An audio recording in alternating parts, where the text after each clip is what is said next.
I'd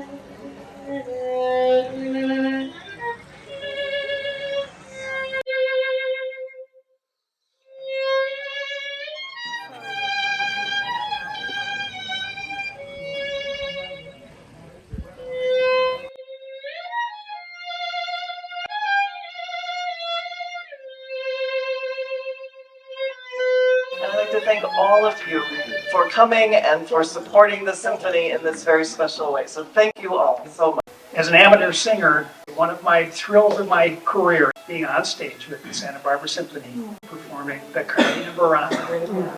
Just being on stage with the caliber of musicians that the symphony is something I will never forget. When we thought about celebrating our season, the 70th anniversary, I thought, this is soloists that will make sense, that will show who we are. And one guest soloist was absolutely on my top list. What I heard from the musicians, bring back this violinist.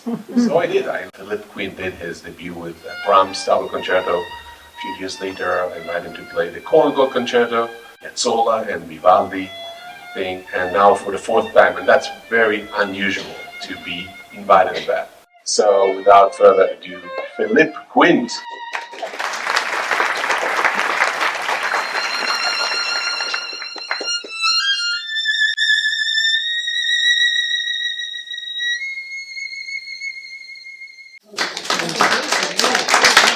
This is the 1708 Antonio Stradivari violin called the Ruby, and to match this violin, a $300 bow from China.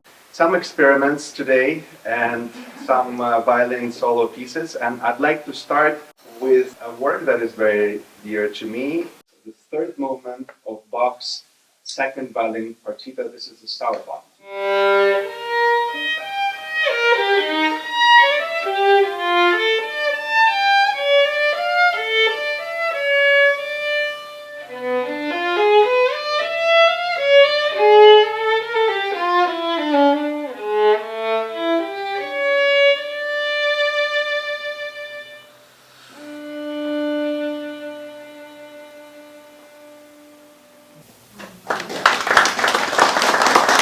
I've come back to Bach on many occasions, and there's always a little bit of a debate and a little bit of a controversy how to perform Bach, and pretty much everyone has something to say about the execution of the style and the periods and all of that. And I went through all of those transitions and transformations of how I think it should be, if it's going to be, sort of the modern romantic approach, or should I go into the more authentic approach and maybe try gut strings and maybe try the Baroque bow.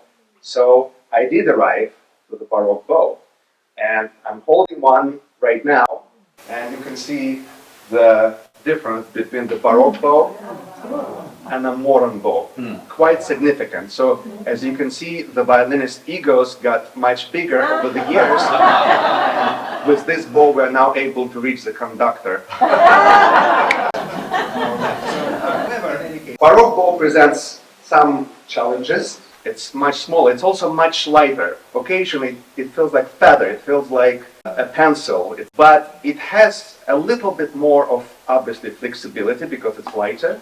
Therefore, it's easier to articulate Bach. But not only that, a lot of Bach's markings make more sense when you start experimenting with this Baroque bow. So, as an experiment, I'd like to play for you exactly the same movement, but with a Baroque bow. And I'm curious if you'll hear the difference, and if perhaps you'll have the preference.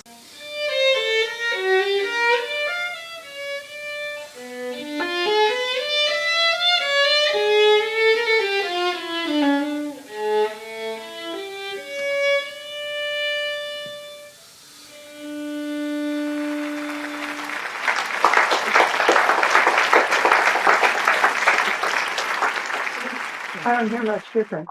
You didn't hear much difference? I did. I like it better.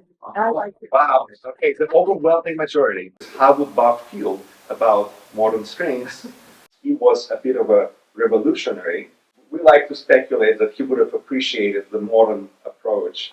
We'll consider that this bow was the winner of the experiment, and I'd like to play for you another beautiful movement from Bach. This is from his Sonata number 1. This is Adagio.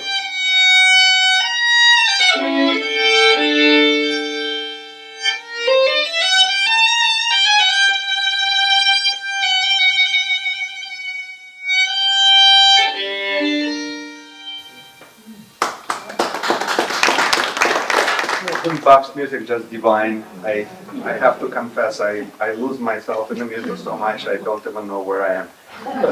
But welcome back to me. Recently, there was, of course, another celebration of Bach. I now forget if it's 433 years since his birth, or if it's 525 years since his birth. But every year there's a celebration, and I was asked to put together a program that would be an homage to Bach. One of these composers that I'm about to play for you is the American composer John Carigliano, who composed the Oscar-winning soundtrack for the movie The Red Violin.